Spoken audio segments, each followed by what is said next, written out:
핵 위협 앞에서 어떠한 우려가 정당화될 수 있겠습니까? 한미일 훈련에 대한 국민의 우려 자체를 무시했습니다. 일본군의 한반도 진주 무길기가 다시 한반도에 걸리는 날, 그럼 인공기는 걸려도 괜찮다는 안보위기 속에서 자해성에 가까운 정쟁이 한미일 합동 군사훈련은 문재인 정부 때 한미일 약속 사항입니다. 최근 윤석열 정부가 실시한 한미일 훈련들은 문재인 정부뿐만 아니라 박근혜 정부 때와도 많이 다릅니다. 저와 바이든 대통령님의 생각이 거의 모든 부분에서 일치한다는 것을 한반도 문제의 주인인 한국의 주도성과 주권성이 훼손될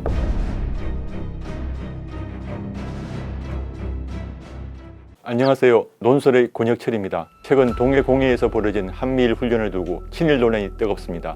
친일 국방 비판에 맞서겠다며 급기야 정진석 국민의힘 비상대책위원장은 조선은 안에서 썩어 문드러졌고 그래서 망했다. 일본은 조선 왕조와 전쟁을 한 적이 없다는 망언까지 했죠.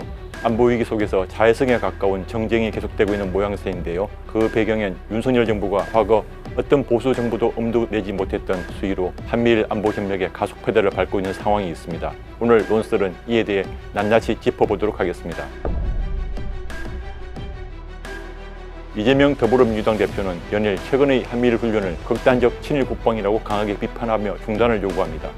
사실 이걸 군대로 인정하는 행위 아닙니까? 자위대를 군대로 격상시키고 전쟁을 할 수 있는 보통 국가로 만들자. 이게 일본의 목표입니다. 일본군의 한반도 진주 무길기가 다시 한반도에 걸리는 날, 우리는 상상할 수 없지만 그런 일이 실제로 생길 수 있습니다. 다소 자극적인 주장까지 했죠. 이러자 국민의힘은 이재명 대표에게 색깔론까지 꺼내들었습니다. 지금 우리가 경계해야 할 것은 극단적인 친일이 아니라 극단적인 친북 아닙니까? 한반도에 무길기가 걸릴 수 있다고 말씀하셨는데 그럼 인공기는 걸려도 괜찮다는 말씀입니까? 이 논란에 윤 대통령도 가세했습니다. 핵 위협 앞에서 어떠한 우려가 정당화될 수 있겠습니까? 한미일 훈련에 대한 국민의 우려 자체를 무시했습니다. 윤 대통령은 6일 출근길 문답에서도 우리 정부에서 강력한 한미 동맹과 또 한미일 안보 협력을 바탕으로 국민의 생명과 안전에 빈틈없이 다 잘 챙기겠습니다. 이전 정부들은 북한 위협에 대비할 때 한미동맹을 강조했지만 한미일 안보협력을 크게 이야기하진 않았습니다. 윤석열 정부는 특이하게 한미일 안보협력을 강조합니다. 왜 그럴까요? 불이 났습니다. 그럼 불을 끄기 위해서 이웃이 힘을 합치는 건 너무나 당연한 겁니다. 북한의 핵미사일 위협이 가장 동북아에 직면한 위협입니다. 그 위협을 위해서 이웃 국가가 힘을 합친다는 건 전혀 이상한 문제가 아닙니다. 일본이 우리 집의 불을 끌려고 온 착한 이웃일까요? 아니면 불난 집에 부채질하면서 자기 입속을 챙기려는 나쁜 이웃일까요? 한국과 일본은 같은 편일까요? 한미일 안보협력을 강조하기 전에 차분히 따져볼 문제입니다. 먼저 간단한 퀴즈 하나 풀어보겠습니다. 한미일 동맹이 있을까요? 답은 없습니다. 한미동맹이 있고 미일동맹이 있습니다. 하지만 한국과 일본은 동맹관계가 아닙니다. 한국은 한미와 미일이 동맹이므로 일본과도 협력해서 한미일 안보 협력을 하고 있습니다. 한미일 동맹은 존재하지 않습니다. 하지만 한미일 동맹이 있다고 착각하는 사람들이 꽤 있습니다. 기자들도 기사에서도 한미일 동맹이라고 쓰는 경우가 종종 있습니다.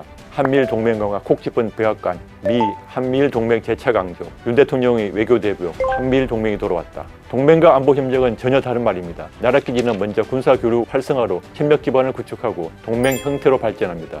군사교류에는 군인사 교환 방문, 상호 훈련 참관, 함정과 항공기 교환 방문, 군사교육 교류 등이 있습니다. 동맹은 위협에 대한 공동 대응, 집단 방위, 군사정보 교환, 무기체계 상호 운용 같은 모습으로 나타납니다. 동맹은 군사협력보다 훨씬 상위 개념입니다. 한일 군사협력은 50년이 훨씬 넘었습니다. 1967년 양국 군인사 교류를 시작으로 80년대까지는 두 나라 군 인사들이 오가고 부대 교류 행사를 정례하는 등 군사 교류 수준에 머물렀습니다. 양국은 1999년 이후 동해와 한일 중간수역에서 한일 수색 구조 훈련을 경연자로 했습니다. 이 훈련은 조난선박 발생 시 한국 해군과 일본 자위대 간의 공동 대처 능력을 키우는 인도적 목적의 비전투 훈련입니다. 이 훈련은 모두 6차례 했고 양국 관계 악화로 2017년 12월 마지막 훈련 이후 중단되었습니다. 2016년 4월과 9월 북한이 4, 5차 핵실험 이후 한일 군사협력 속도가 빨라졌습니다. 2016년 6월 하와이 근처에서 한미일 미사일 탐지 추적 훈련을 처음으로 실시했습니다. 이후 훈련은 박근혜 문재인 정부 때 모두 6차례 실시되었습니다. 문재인 정부 때인 2017년 9월 북한이 육체학 실험을 하자 그해 10월 한미일 국방장관은 북한 미사일 경보훈련과 대잠수함전 훈련을 지속 실시하겠다고 밝혔습니다. 이를 두고 국민의힘은 한미일 합동 군사훈련은 문재인 정부 때 한미일 국방장관들의 약속 사항입니다. 하지만 최근 윤석열 정부가 실시한 한미일 훈련들은 문재인 정부뿐만 아니라 박근혜 정부 때와도 많이 다릅니다. 2017년 10월 훈련까지 한국 해군 함정은 우리 동해상에서 미국과 일본 함정 각각 1척은 일본 근해에서 북한 미사일을 추적 탐지해 정보를 공유했습니다. 2017년 12월 훈련 때는 한국 해군은 우리 동해상에 미국과 일본 함정 각각 1척은 일본 근해에서 북한 미사일을 탐지 추적했고 미국 이지스함 1척은 미 본토 인근 태평양 해상에서 훈련에 참가했습니다. 당시는 한미일 함정들이 지금처럼 동해공에 한 곳에 모이지 않고 멀리 떨어진 자국 근처 바다에서 각자 미사일 표적을 탐지 추적해 정보를 공유했습니다. 특히 독도가 있어 예민한 동해에선 훈련을 하지 않았습니다. 2017년 4월 제주 남방 한일 중간 수역에서 첫 한미일 대잠전 훈련이 있었습니다. 대잠전 훈련은 잠수함을 탐지 파괴하는 훈련입니다. 당시는 황교안 대통령 권한대행 때였지만 독도가 있는 동해에서 삼국 대잠전 훈련을 하지 않았습니다. 2018년 이후 남북관계와 북미관계가 풀리면서 한미일 훈련을 하지 않았습니다. 올해 2월과 3월 미국과 일본 정부가 한미일 삼국 군사훈련을 한반도 수역에서 하자고 거듭 제안해왔으나 당시 문재인 정부는 받아들이지 않았습니다. 지난 2월 하와이 호놀룰루에서 열린 한미일 삼국 외교장관 회의에서 안토니 블링컨 미 국무장관과 하야시 요시마사 일본 외무상은 정의용 한국 외교장관한테 한미일 삼국 군사훈련을 하자고 제안했으나 정 장관은 여러 이유를 들어 난색을 표했습니다. 미일 정부는 북한의 ICBM 발사 등 도발적인 군사 동향에 맞서 한미일 삼국의 굳건한 대응 의지를 과시할 필요가 있다는 논리로 삼국 군사훈련을 제안했다고 합니다. 미국과 일본은 북한 위협을 내세우지만 속내는 중국, 러시아도 견제하려는 데 있었을 것입니다. 한국이 한미일 삼국 군사훈련을 거절한 이유는 이 훈련이 동북아의 지정학을 바꿀 중대 변화로 여겨져 온 데다 일제강점기를 거친 한국 사회에 일본 자위대 함께 훈련에 대한 거부감이 매우 강했기 때문입니다. 박근혜 정부도 일본과의 훈련에 신중했습니다. 2017년 1월 10일 미국과 일본이 제안한 한미일 대잠수함전 훈련이 국민 여론과 중국의 반발을 우려한 한국의 반대로 무산됐다고 일본의 아사히 신문이 보도했습니다. 이 신문은 한국, 미국, 일본 3국이 참여하는 대잠수함 훈련을 한국이 시기상조라며 반대 의사를 표명했다고 전했습니다. 당시 박근혜 정부가 추진해온 한일 군사비밀보호협정에 대한 반발 여론 때문에 새로운 한미일, 한일 협력을 진행하기 어려운 상황이었고 사드 한국 배치 결정으로 긴장관계에 있는 중국의 반발을 우려했다는 분석이 나왔습니다. 북한 핵위협이 한미일 군사훈련의 엑셀레이터였다면 독도 문제와 가거사는 브레이크입니다. 안전 운전을 하려면 엑셀레이터와 브레이크를 섬세하게 잘 다뤄야 하듯이 한미일 군사협력도 북핵 위협과 과거사, 독도 문제를 함께 고려해야 합니다. 그동안 독도가 있는 동해에서 한미일이 모여 훈련을 하지 않았던 데는 이유가 있었습니다. 윤석열 정부는 브레이크가 고장난 차처럼 한미일 훈련을 급발진하고 있습니다. 윤석열 정부 출범 한 달 뒤인 올 6월 싱가포르에서 열린 삼국 국방장관 회담에서 한미일 미사일 경보훈련과 미사일 탐지 추적 훈련을 격려하기로 합의했습니다. 지난 9월 30일 한미일이 동해공해상에서 사상 최초로 대잠전 훈련을 했고 지난 6일에는 한미일이 동해공해상에서 미사일 방어 훈련도 했습니다. 2주 연속 동해상 한미일 훈련은 처음 있는 일입니다. 윤석열 정부는 왜 이럴까요? 외교 안보의 시세를 꼽히는 김태효 국가안보실 제1차장의 주장을 살펴볼 필요가 있습니다.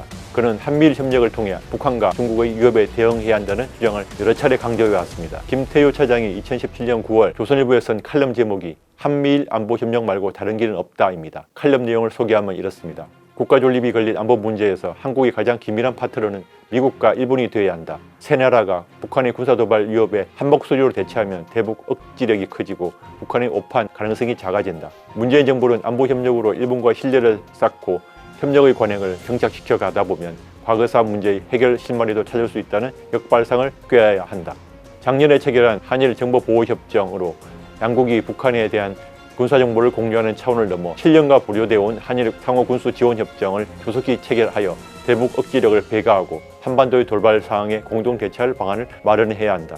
김태효 차장의 한일 관계에 대한 몇몇 주장들은 논란이 되었습니다. 김 차장은 2001년 자신의 논문 한반도 유사시 일본의 역할, 미일 신방위 협력 지침을 중심으로 해서 한반도 유사시 제한 일본인의 대피 및 구조 활동은 인도적인 차원에서라도 허용하는 것이 좋을 것이라고 밝혔습니다. 유사시 일본 자위대 한반도 개입을 허용하는 듯한 주장입니다. 일본이 19세기 말 도학 농민 전쟁 때 자국민 보호를 명분으로 한반도에 군대를 보냈고 이후 국권 상실과 민족의 순환으로 이어졌습니다. 푸틴 러시아 대통령도 자국민 보호동을 앞세워 우크라이나 침공을 정당화하고 있습니다. 국민의힘은 경박한 역사인식으로 국민을 현혹시키지 말라고 하지만 최근 나오는 한미일 훈련에 대한 우려는 합리적인 의심입니다. 일본은 북한 위협을 내세워 재무장을 가속화하고 미국을 배경으로 한국을 하위 파트너로 중국에 대항하는 한미일 군사협력 시스템을 만들려고 합니다. 친일 국방 논란에서 미국 관련 이야기는 빠졌지만 바이든 행정부는 미국, 한국, 일본 안보협력의 중요성을 계속 강조해왔습니다. 한국과 일본 모두 자유주의 국제 질서에 적극적으로 참여하는 국가이며 영내 미국의 중요한 동맹 국가이기 때문입니다. 한미일 협력에 대한 바이든 행정부의 의지는 올 6월 발간된 인도태평양 전략 보고서에 드러났습니다. 바이든 행정부는 중국의 도전에 맞서기 위해 5대 전략 목표 10대 행동계획을 제시했는데 이 가운데 7번째 행동계획이 한미일 협력 확대였습니다. 한미일 훈련은 북핵위협 대응뿐만 아니라 중국을 견제하는 미국, 인도태평양 전략 속에서 파악할 필요가 있습니다. 한미동맹을 무척 강조하는 윤석열 정부는 한미일 안보협력이 한미동맹의 일부라고 여길 겁니다. 저와 바이든 대통령님의 생각이 거의 모든 부분에서 일치한다는 것을 느꼈습니다. 미-중 전략 경쟁이 심화할수록 한미 간의 입장 차이가 생길 수밖에 없고 그것이 우리 외교의 가장 큰 당면한 과제이고 도전입니다. 그런데 윤 대통령이 미국과 생각이 일치한다고 못 박았습니다. 미국에 더 확실하게 밀착하는 방향으로 전략적 선택을 했고 윤석열 정부는 한미일 훈련에 과도하게 몰입하고 있습니다. 윤석열 정부가 한미일 훈련을 서두르다 보니 논리가 앞뒤가 안 맞는 경우도 생깁니다. 북한의 SLBM 위협이 심각하다며 9월 30일 동해에서 한미일 대잠전 훈련을 벌였습니다. 대잠전은 잠수함을 탐지하고 파괴하는 훈련인데요. 그동안 국방부는 북한은 SLBM을 수중 관제선에서 쏜 적이 있지만 실제 수중 잠수함에서 발사할 능력이 있는지는 확인이 안 돼 SLBM 운용국에 넣지 않았습니다. 북한 SLBM을 놓고 실전 운용 능력이 없다고 했다가 심각한 위협이라고 오락가락합니다. 북한이 최근 핵위협 수위를 높이며 실착 시험 위험을 높여가는 엄중한 상황입니다. 미국과 일본이 짠 중국 견제 전략에 한국이 무작정 끌려가면 한반도 문제에 대한 한국의 발언권이 약해지고 한반도 위기 관리도 어렵게 됩니다. 국민의힘과 대통령실은 한미일 훈련에 대한 문제제기와 우려를 허황된 소리라고 폄하하고 무시합니다. 정부는 한미일 훈련 속도와 폭을 조절해야 합니다. 닥치고 한미일 훈련은 영사가 아닙니다. 야당과 언론의 문제 지적의 뼈대는 미국과 일본이 짠 중국 견제 전략에 한국이 무작정 끌려가면 한반도 문제에 대한 한국의 발언권이 약해지고 한반도 위기 관리가 어렵게 되고 일본의 한반도 개입 가능성이 높아진다는 것입니다. 한반도 문제의 주인인 한국의 주도성과 주권성이 훼손될 우려입니다. 이는 그동안 전문가들 논의에서 나왔던 이야기들입니다. 북한 위협을 내세워 한미일 군사 협력을 급발진하는 윤석열 정부는 잠시 멈추고 야당의 지적에 귀를 기울여야 합니다. 안보에는 여야가 없다고 하는데 안보 상황이 심각한 지금일수록 대통령실과 여당이 적극적으로 초당적 협조를 구해야 합니다. 민주당도 친일 국방이란 자극적 네이밍에서 벗어나 날로 심각해지는 북핵 문제 대책과 한반도 평화에 대한 구상과 정책을 내놓기를 바랍니다. 윤석열 대통령이 담대한 구상을 내놓았으니 이재명 대표도 구상을 가다듬어 이재명표 평화정책을 내놓았으면 합니다. 서독 총리를 지낸 독일 통일의 주요 빌리 브란트는 평화가 전부는 아니다. 그러나 평화 없이는 아무것도 할 수 없다고 말했습니다. 여야가 남북관계에서 말꼬리 잡는 정쟁을 넘어 평화 만들기 정책 대결을 펼치기를 기대합니다.